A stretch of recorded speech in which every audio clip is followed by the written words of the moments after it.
न किसी वली की है जुस्तजू, न है ख्वाजेगा की तलाश। अल्हम्दुलिल्लाहि रब्बिल आलमीन वस्सलातु वस्सलामु अला सय्यदिल अंबिया वल मुरसलीन, अम्मा बाद। मबनी अस्ल के मुशाबे कुल 8 चीज़ें हैं, जिनमें से 4 हमने पढ़ लिया है।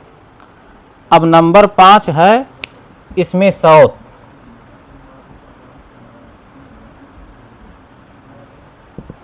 इसमें सौत की तारीफ़ क्या है? इसमें सौत का माना होता है आवाज़। इसमें सौत की तारीफ़ है किसी के आवाज़ की नक्काली करना। किसी के आवाज़ की नक्काली की जाए, ये इसमें सौत कहलाता है। या किसी जानवर को आवाज़ के ज़रिया बुलाना, ये इसमें सौत कहलाता है। जानवर को बुलाने के लिए कुछ मखसूस आवाज़ होते हैं। आप बकरी को बुलाएंगे, उसके लिए कुछ ख़ास आवाज़ समाज में पाई जाती है। आदमी गाय को बुलाएगा, भैंस को बुलाएगा, हाथी को बुलाएगा, किसी भी जानवर को बुलाएगा, तो हर जानवर को बुलाने के लिए एक मखसूस आवाज़ हुआ करती है। वही आवाज़ दे करके लोग जानवर को या किसी भी चीज़ को बुलाते हैं। तो किसी जानवर को, किसी हैवान को बुलाने के लिए जो आवाज़ निकाली जाती है वो सौत कहलाता है। या किसी के आवाज़ की नक्काली की जाए तो वो सौत कहलाता है। साहिब किताब ने लिखा है वो इस्म है जो किसी आवाज़ की हिकायत हो।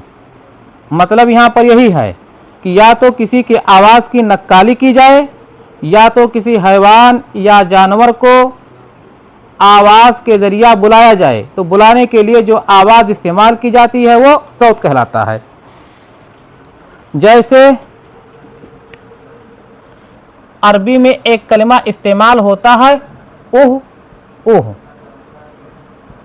ये आवाज़ आदमी कब निकालता है? जब उसे खांसी आती है, तो ये भी सौत के दर्जे में है। ऐसे ही एक कलिमा है उफ।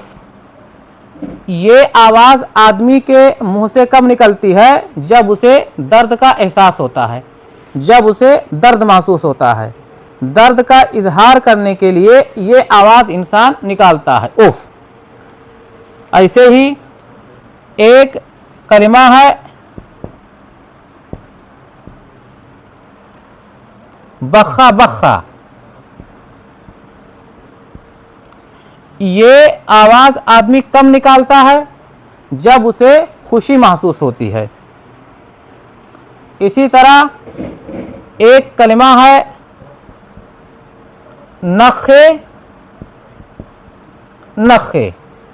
ऊंट को बैठाने के लिए ये आवाज़ निकाली जाती है।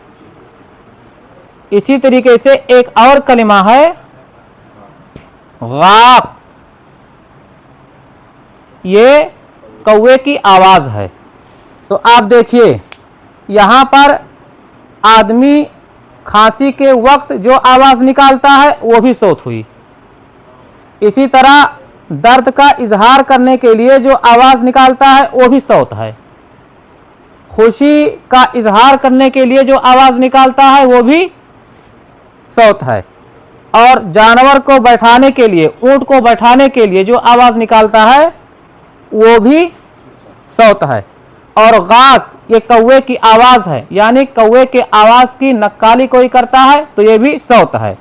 गर्ज ये कि किसी के आवाज़ की नक्काली की जाए, या किसी जानवर को बुलाना हो तो बुलाने के लिए जो आवाज़ इस्तेमाल की जाती है, या किसी और को बुलाना हो, बुलाने के लिए जो आवाज़ इस्तेमाल की जाती है, तो उसे सौत कहा जाता है। या कोई तकलीफ़ महसूस होती है तो उस तकलीफ़ को जाहिर करने के लिए जो आवाज़ निकाली जाती है वो भी सौत हुआ करती है। ये हैं अस्माए अस्वात। अब सवाल यह है कि अस्माए अस्वात ये मबनी कैसे हैं?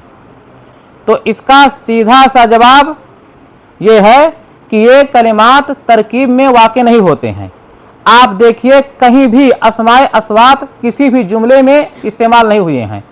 चाहे आप गाक को लीजिए, चाहे बख्खा को लीजिए, चाहे नखे को लीजिए, चाहे उह को लीजिए, चाहे उफ को लीजिए, या इनके अलावा और भी जो आवाज़ के लिए कलिमात आते हैं, किसी को भी लीजिए तो आप कहीं भी जुमले में इनको नहीं पाएंगे।